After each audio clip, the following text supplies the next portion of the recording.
Your emotional availability is conscientiousness. It is care. And sometimes you can do the most good by not letting someone you care about continue to wallow in something that is not serving them. Ask them questions about what do they want to make of this situation? What do they really want in their lives? And then align those two things.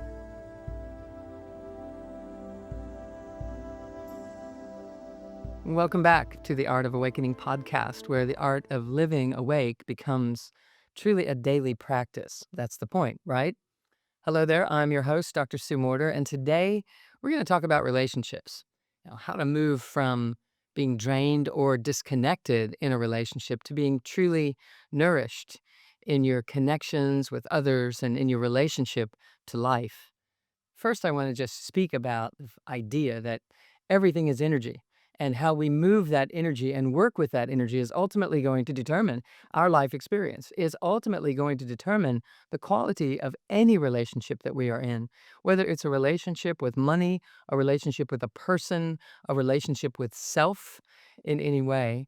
And so we have to really remember who we are inside of that relationship. And so we're going to explore how energy and presence create space for deeper intimacy, if we choose, and understanding. And even in challenging situations, we can find the deepest, most intimate aspects of self that perhaps we've left behind along the way. And so when we are engaging in this whole idea about relationship and what am I supposed to give? What am I supposed to get? How is this all supposed to unfold? I want us to recognize that this conversation is about healing relationships.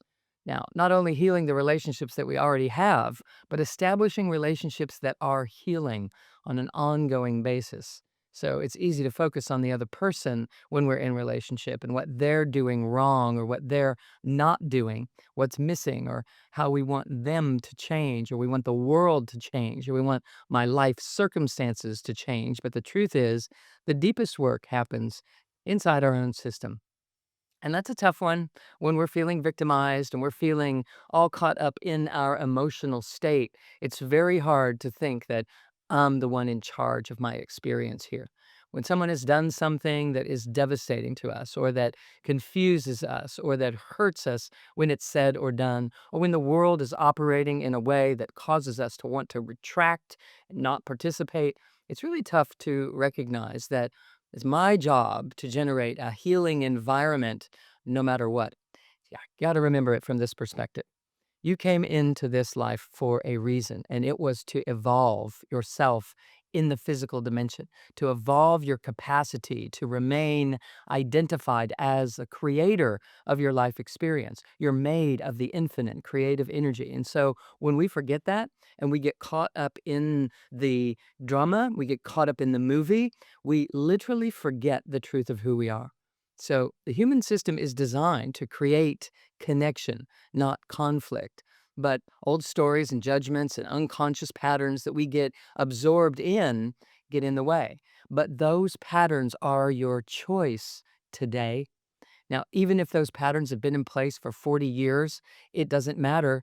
At the end of the day, you are at choice. And if we're taking our foot off the gas and constantly waiting for someone to make it better, what happens is it never happens.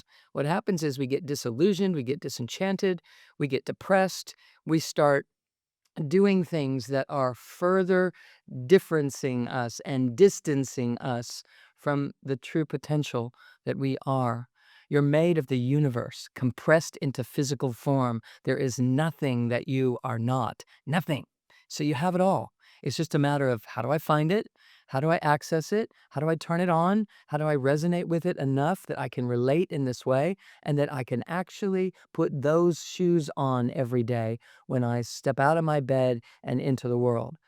What can I do to integrate and to infuse that truth into those running patterns and systems? Here's the deal. People want to feel alive. And so sometimes the most alive one has felt is in a moment where they've been traumatized, is in a moment where they finally recognize that something's not right, what's happening here. Maybe it was an abuse or an abandonment, a moment where those things came together. And in that moment, there was an anchoring in your memory. It's a station, a point of reference. And what happens is we keep going back to that point of reference to get a feeling of self, some sense of feeling alive in some way, even if it was extraordinarily painful. We keep going back to that high intensity moment where we were left behind, we were abused, someone said something horrible to us, etc. And it becomes our foundation for how we're living. And every day we get up with that as our reference point. And so it's our opportunity to remember I came in here to recognize myself as creator. I came into this dimension, into this body, into this world to awaken to a deeper version of myself, a broader expression of myself, and a greater sense of creatorship than I've ever had before. So, what we have to do is start intending and imagining and feeling and following underneath the pain that we're feeling and the distortions and the distractions that we are caught up in. Because if we will go into those things instead of avoiding them, we will actually find a deeper version of ourselves than we've ever known before. And that version is so empowered and it is so capable. And even if you have life circumstances that are constantly keeping you from being able to express freely, or life circumstances that are not pulling you in to a joyous life experience, especially in those moments, we are called to something greater. We are called into a version of self that we haven't known before. So, whatever it takes, you ask, what is the world asking of me right now? Because it's actually asking you to find your greatness, and it's deeper inside than you've been looking. And that's why we cycle and recycle and recycle on the surface of life and get caught up in what's going on in the news. And we get caught up in what the other person in the relationship is thinking or doing, or what we think they are thinking and doing. At those levels of existence, we are destined to be a victim. And so it's up to you. You have an entire system that is guiding you in to your own divine expression in this life. And there is a systematic way to drop into that and follow the flow of your true nature. And when you do, you become empowered and you don't experience relational burnout. You don't have expectations that keep not getting met because you're not laying down those expectations based on what the other people or life or the world says and does. You are allowing something greater to pour through you and into those situations. And here's what happens: you start vibrating at a frequency that allows you to bring a healing salve into those moments or not. You bring truth into those moments, and it either heals those relationships or allows them to gracefully transform, which may mean falling away. It may mean you adjust and adapt what that relationship means in your life. But what's going to happen, I know for sure, is that you're going to find a greater sense of self, one that is nurtured constantly and in the flow unwaveringly. And when that happens, you begin to feel the delight and the light that you are meant to be experiencing. So sometimes it comes from giving without receiving, that we get caught up in this entanglement. And, it's something that for some reason people have gotten into this rut of giving and giving and giving and over giving. And I give a lot. I understand the desire to give, but I am never spending a day giving without receiving. Now, I'm not expecting the world to give back to me. I'm full. I'm constantly receiving from this divine continuum that is flowing into my body and into my life. I'm constantly receiving. If I wasn't receiving, there's no way I could give in the proportion that I do. And I don't feel that I'm left out or left behind. I don't think that people are unappreciative. I notice when people aren't grabbing what's being offered. I notice when they're not living into it, but I bless the situation and know that everyone's on their true path. And so here's what you can do: you can learn to receive as you are giving but don't expect to be receiving from the people around you because they might not be able to. You might have established relationships based upon a disempowered version of you. And so you may be in a codependent situation or you may be in an unhealthy circumstance.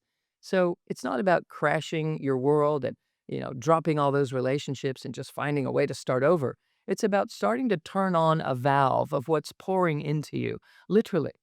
I just wrote a book about this, The Anatomy of Awakening, and to open up the faucet and let something pour in to a greater degree than you ever have before. And when you do, you feel it and you sense it and you feel fulfilled and whole and complete. And when you do, then you see the unhealthy things, the unhealthy dynamics that are happening in your relationships, and you can let your part, your role in that fall to the floor because it doesn't serve you anymore. And you're not grappling for someone to accept you and to love you and to know you and to see you. You know you and you accept you and you feel you and you accept you. And when that's starting to happen, the greatest relationship on earth has become enlivened. And then you're able to lean into the circumstances that you are in. You'll even have the ability to speak into the unhealthy dynamics that are happening without feeling like you're intimidated to even bring it up, without feeling afraid to, discuss the stuff that's going on that's, not healthy. It's not helpful. It doesn't feel loving and kind.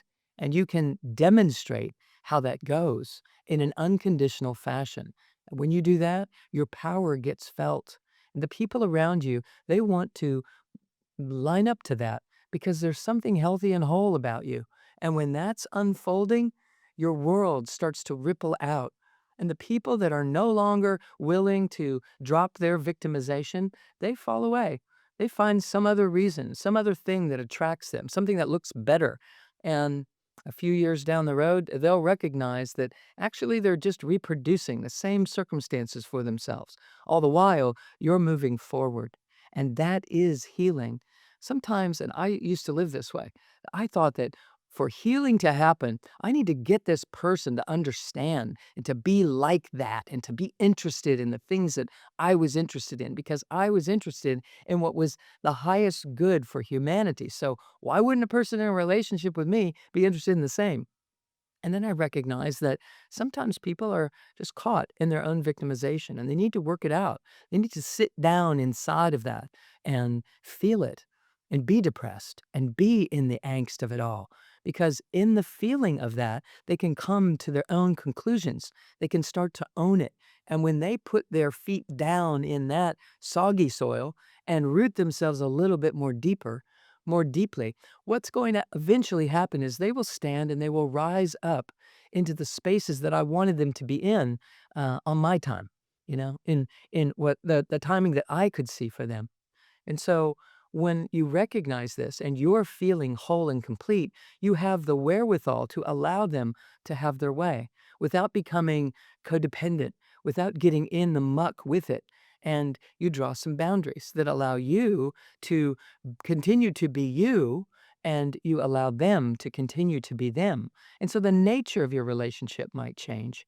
All the while, you're offering love because you're not desperate for their love. And so you're receiving, but you might be receiving from a different angle than what you've been trying all your life.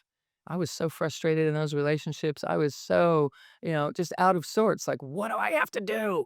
What else? I guess this just isn't going to work. And so, boom, we would part ways, sometimes on my accord, sometimes on their accord because the issues and the intentions were, the good intentions were getting in the way of what actually needs to happen. And so if you find yourself in a codependent situation, lay it down. But you're only going to be able to lay it down by filling yourself up with something else. And then the skin falls away. The snake doesn't just peel its skin and then try to build a new snake underneath the empty space. There's something emerging when that skin starts to break apart and peel away. There's something else emerging. And so I want to invite you to bring your attention, if you want healthy, healing relationships, bring your attention to what is emerging in you. And are you feeding that?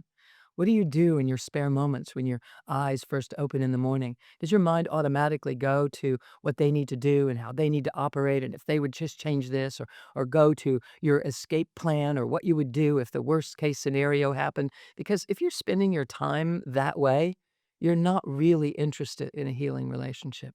You're interested in defending and guarding and protecting, and you're cultivating conflict. And you're built for collaboration. You're built for creativity. And so maybe you're trying to collaborate in the wrong direction. If you would allow the true highest self version of you to come in and fill in the spaces underneath the skin, what happens is the personality version of you that is preoccupied with bargaining and getting from someone or something or life or the world in ways that you're not, something changes and you just lay it down because you see, you wake up out of that world where life is a negotiation and a want and a crave. It isn't supposed to be that way. That's the lost humanity that we are awakening from.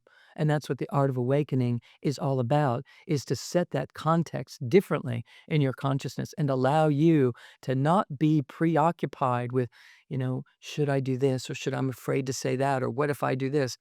If you are full and if you are receiving and you are filling this vessel that you are meant to be, what pours over your brim is whole and full and integrated. It is wise and loving and caring in a greater love sort of way, in a grandmother love sort of fashion that does not allow you to continue to be in unhealthy circumstances. So, we can have empathy for others. We can have compassion for others, but without embodiment, we're going to be drained. We're going to become exhausted because it's a mental and emotional body effort that we are going through.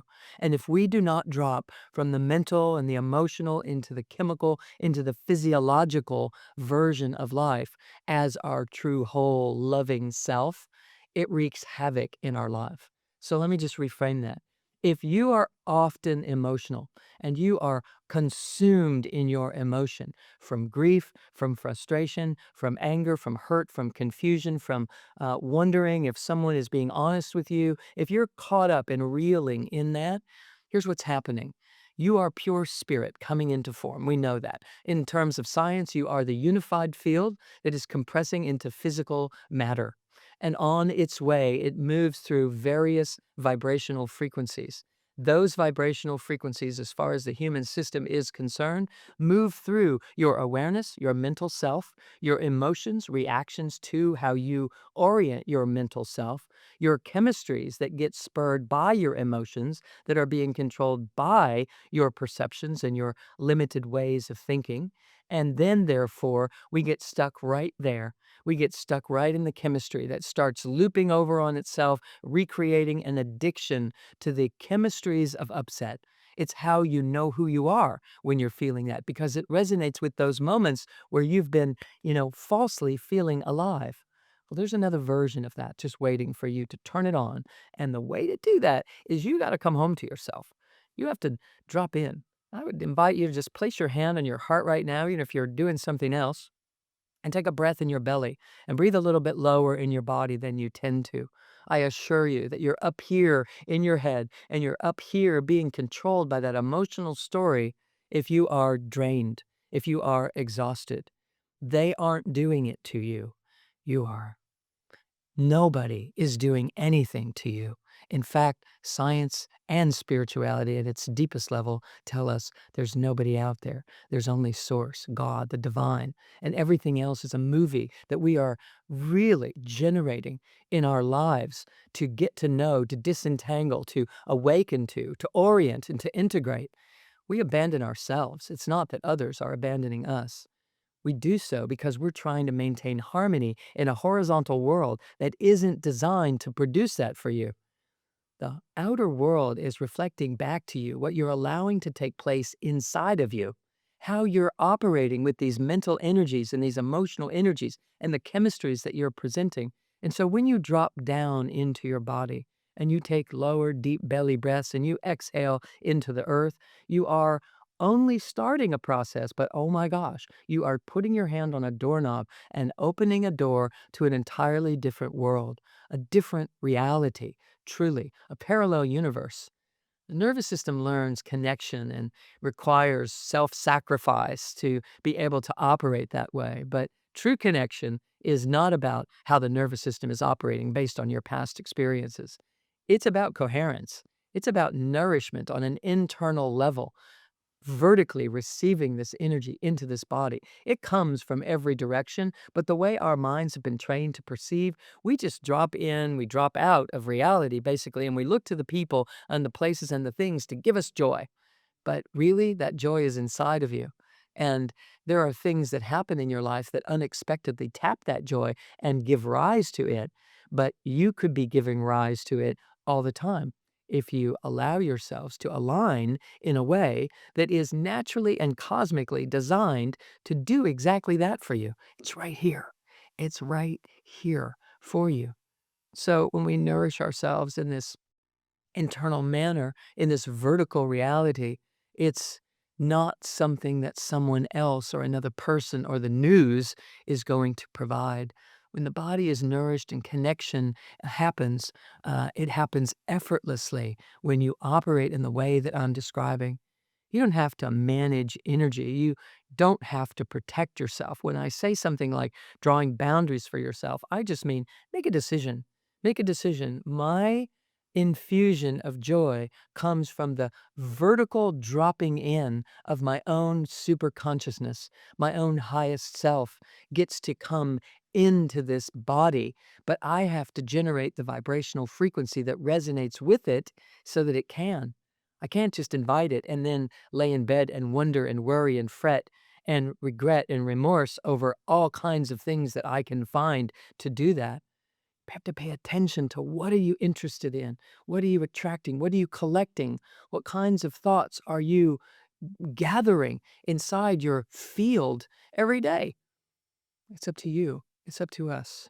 And I understand the challenge of flipping that over because we are addicted in the ways that we are addicted. And believe it or not, we are addicted to the chemistries of upset because they are equated with a moment of jolt, of being here, being present in some way. But there's another way to just open that up and receive. You can have exalted experiences that far outweigh. It doesn't mean getting in meditation and having some out of body, other dimensional, multidimensional experience, although that can certainly do it for you. But it does mean learning how to stay in your body and integrate those experiences. And if you've never had experiences like that, coming into your body will ground you and satiate you and open you to a vibrational frequency that you're not constantly running your mind to try to grab something that makes you feel more alive because you start to feel satiated and fulfilled. And with that comes deep, rich, lasting joy. And with that comes better decisions and anchorings that allow you to simply say, thank you, no. Here's what I'm having for myself. You're not participating in that. It's not working. So I want you to go have what you want, and I'm going to have what I want. And believe it or not, those conversations are healing. They are healing to all parties involved. And so if it's not a situation like a personal relationship that has you out of sorts. If it's your relationship with the world, your relationship with money, your relationship with time, these things are all a reflection of how you are managing your internal environment. The system naturally knows how to regulate itself if we use it the way it's meant to. When you stay embodied in your own self, you become embodied in relationship. When you are receiving and feeling a sense of self, it's easier to speak into situations. It's easier to make decisions that are truly aligned with you without feeling like you're going to miss out on something or you're going to get left behind or someone's not going to love you. I gotta say, if you're doing these things and someone isn't gonna love you, more power to them. It's too bad. They're really gonna miss out on something great if you are operating in a healthy fashion. And if you're operating in an unhealthy fashion, I would say they need to get away from you just as much as you need to get away from them. It's not working. There's an entanglement that isn't serving you. but your own ability to see and witness and experience your power in the midst of that has everything to do with you dropping in to your deep core true self. And what happens is fulfillment emerges. And when you're able to be honest because you have the wherewithal to speak into these things, mutual fulfillment emerges. And what happens under those circumstances is a loving relationship. I have very deeply bonded relationships with people that I'm no longer in personal relationship with, groups of people that I'm not really hanging out with anymore. But either of us would jump at the opportunity to help the other out. We're living differently, we're following our own paths, and there's a respect and a regard because honesty and integrity is there. And so you can have that, and you need to have that. If you want your body to heal, if you want your relationships to heal, if you want to live in a world where you attract quality, integrated, personally responsible people and circumstances and opportunities into your life, you can have that. You just have to be that. And so sometimes we miss it. We get caught up in it and we're way off track trying to get someone to see it differently or to get people in general to see it differently. But when you start allowing your own true, highest, and super conscious self to enliven this body that is sitting here, then the need dissolves and the joy of sharing emerges. And when that happens, your world becomes more unconditional. It changes how you listen, it changes how you speak, it changes the types of things that you're able to stay present in. And don't feel bad if you're not able to stay present in something. You may have just out healed the immediate circumstances. And so you'll know it'll feel soft and loving. It will feel compassionate in a transformative conversation that sets everybody free, right? You're no longer reaching for connection, you're emanating and radiating it. That's how relationships heal. You become the healing. You demonstrate what healing looks like in an unconditional fashion.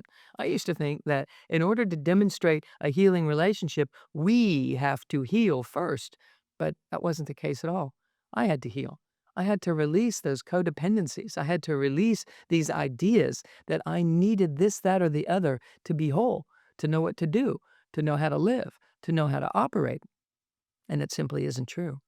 And so if we're operating in a foundational manner based on some foundational principles that aren't true, there's no way the relationships could be working without conflict, without friction, without constant turmoil. So when we talk about healing relationships, we often think that it's about fixing the dynamic, having the right conversation, figuring out a better way to say it so that they finally do what you want them to do, or getting the other person to even understand us. You know, it's not what most of humanity is capable of doing because they're all in the same situation, just on the other side of the relationship, the other side of the conversation. They're vying for, posturing, and positioning themselves in a way that, has some sort of false sense of strength in it. And so don't expect them to have the wherewithal to understand you. What I would really love for you to do instead is to have a felt sense of self that goes beyond understanding. You can have a sense of empowerment, a sense of clarity, a sense of being loved that goes beyond your immediate circumstances. You can have a sense of self that the people around you don't are clueless to. And you can still have it. No one's keeping you from having that. And if you live into it without question, you will change your environment. Whether you're an employer, you will change your employees. Whether you're an employee and you have an unhealthy employer, you'll change jobs.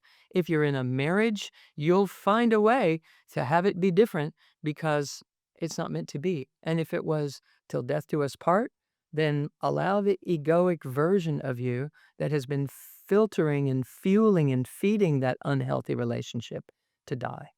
And allow the soulful self to emerge because it will operate differently in that relationship. It won't be with agitation and consternation. It won't be with apathy and regret and remorse. It will be with a true loving presence that allows everyone to live and let live.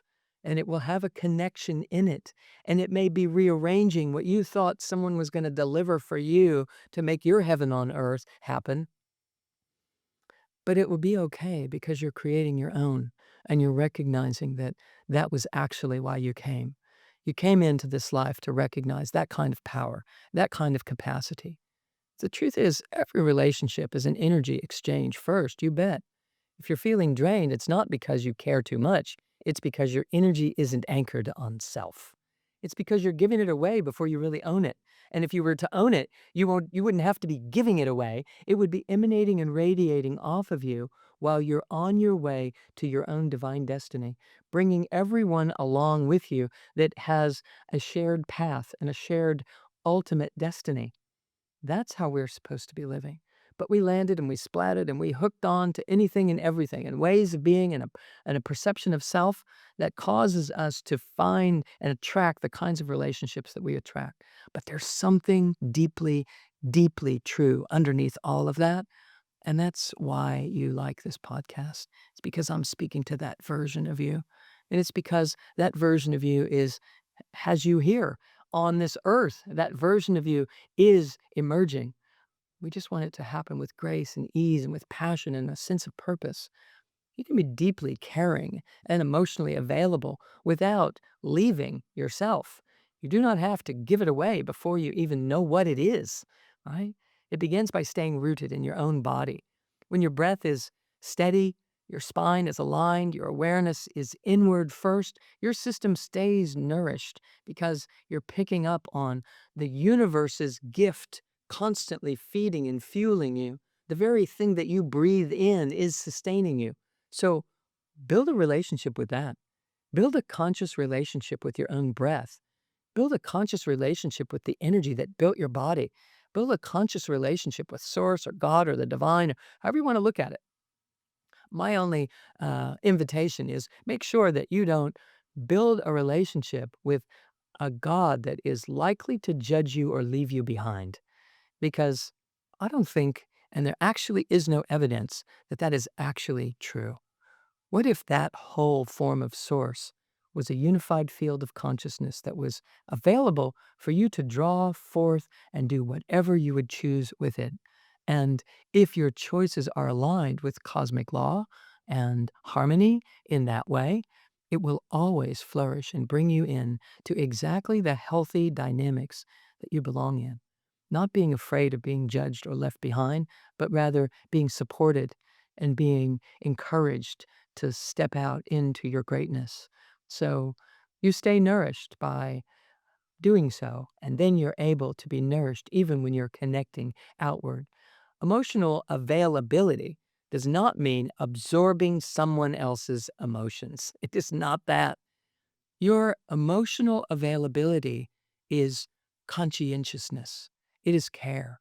And sometimes you can do the most good by not letting someone you care about continue to wallow in something that is um, not serving them. Ask them questions about what do they want to make of this situation? What do they really want in their lives? And then align those two things. Allow them to see that what they're doing with their mind and their emotions on a daily basis, if it's been going on for years, is not really aligning with what they say they want. And help them see the connection. Help guide them in that way. And so it does mean staying present without collapsing your field into the density that those you care about are caught up in. You can give them a hands up, but stay grounded in the higher ground, truly in the higher vibrational frequency that you are aware of. So many people leak energy trying to help and to fix and to rescue or to manage. But I want to tell you this, it's because they are addicted to being the fixer and the healer. They have identified their worth as the one who fixes it. And that isn't healthy either. So if you're overgiving and overextending, ask yourself why you're doing that. If you feel drained because you're trying too hard, ask yourself a tough question. Why do I do that? What's in it for me? There's something. Oh, it's because I care. Is it? Let's be sure. Because caring is not about becoming less than who you are. It isn't about abandoning yourself. I work with hundreds of thousands of people, talk to millions of people every year. And if I got caught up in, you know, how intensely addicted to pain some people are, I wouldn't be able to serve all that I do. And so I'm constantly flooding it and flooding and flooding the world with everything that I know is possible.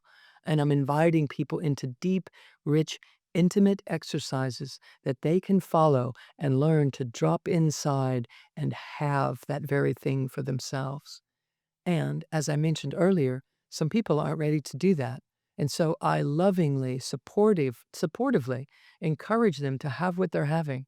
And I give them some ideas and some parameters to hold on to so that they don't sink too far deeply into that deep, depression without having some, connection to something that is more real than what they're pursuing in this moment.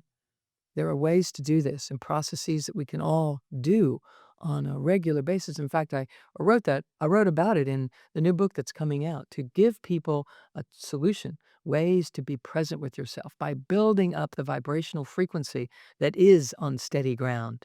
When you stay embodied, you allow your compassion to flow without sacrifice. Every relationship is a mirror, not as a judgment, but as information. It's reflecting back to you how you're doing at loving yourself. People treat you the way that you've trained them to treat you. That's the way it goes. I didn't like that the first time I heard it. I didn't like it at all because I was in a relationship where I wasn't being treated very well. And I had no idea, no reference point for the idea that it was because of how I was being in that relationship. I wasn't standing for myself. I wasn't willing to walk my path no matter what. And when I became willing to walk my path no matter what, the relationship ended. But I was ready for it to end when it did. And that relationship is one that if I called this person right now, they would show up and be there. And so we have to recognize that there's more spaciousness, there's more capacity, there's more allowance in our lives than we think there is. We get shut down in these ideas that if I don't do this, I'm afraid that's going to happen. If I don't do this, I'm afraid that's going to happen. And that is what we are here to break through, to break free from. And it happens by filling up the vessel, not with thoughts and emotions, but with energy that is unnamed and undistorted and unaltered by simply learning how to receive it. That's what I teach all the time in my coursework. Our Live Awake program is a year long about that, how to receive and how to have it and how to enliven it and awaken to the qualities that it stirs in you and bring them forward for the first time ever in your life. Because that's what I did. That's how I changed my life. And it is how thousands of people that have studied with me over the years have changed their lives. And so, what triggers you and activates you or pulls energy from you is showing you something that wants attention within. Within. This is what awareness is. Like, turn it. Don't stop with the fact that you're triggered. Don't stop with the fact that you're depressed and that's it. The situation's coming around again and it reminds me of this and I'm all up in it. Don't stop there. Ask yourself a better question. What is this asking of me? What is it showing me? What is it calling me? Because it's calling me in some way toward my greatness and I'm refusing it. I'm just not letting it in until I do. So when you notice yourself reacting or tightening up or withdrawing or overgiving or burying yourself and staying home or secluding yourself in some way, it's an invitation to look inward. And if you're having to do that all the time, I suspect you're not yet learning what you're supposed to do when you're looking inward, when you are being seen by you. The part of you that's asking to be seen or to soften or to be realigned isn't getting met, or it wouldn't keep happening on the same topics. So as you shift internally, the relationship externally naturally begins to change, not because you said the right thing, but because your energy changed. It became organized, integrated. It became filled and part of something greater than independent moments of feeling, a shot of freedom or an uplifting, escape. Now, this is how we heal ourselves and we heal others and relationships all simultaneously. When you stop trying to manage the outcome rather, uh, connection happens. When you stop trying to manage the outcome, connection happens. When you choose presence over protection, love has space to move. Think about it. Choose to be present and breathe. And breathe from another realm because you're not from here. You've immersed yourself in here, and the entire thing is a way for you to see how you're doing at managing the magnificent presence that you are. And then love has space to move.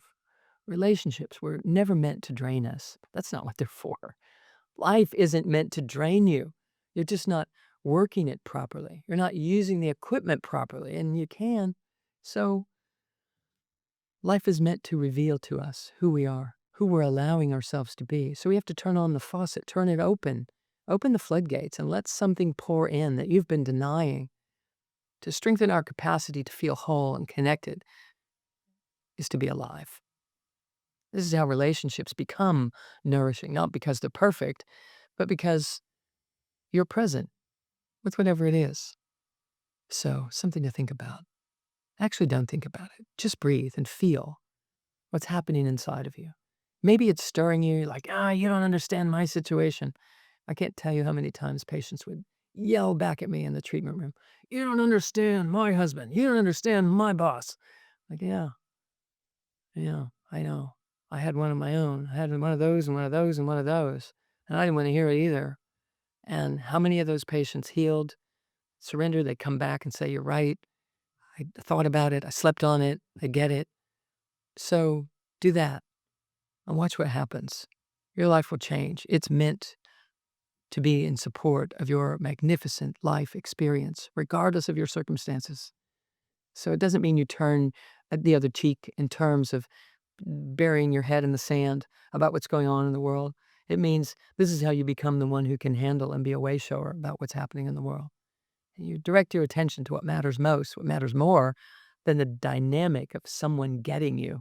If they don't get you, there's somebody else who wants to. If your boss doesn't get you, there's somebody else who wants to. If your employee doesn't get it, there's somebody else who wants that job. If your partner doesn't get you, think about it. Maybe they're not supposed to.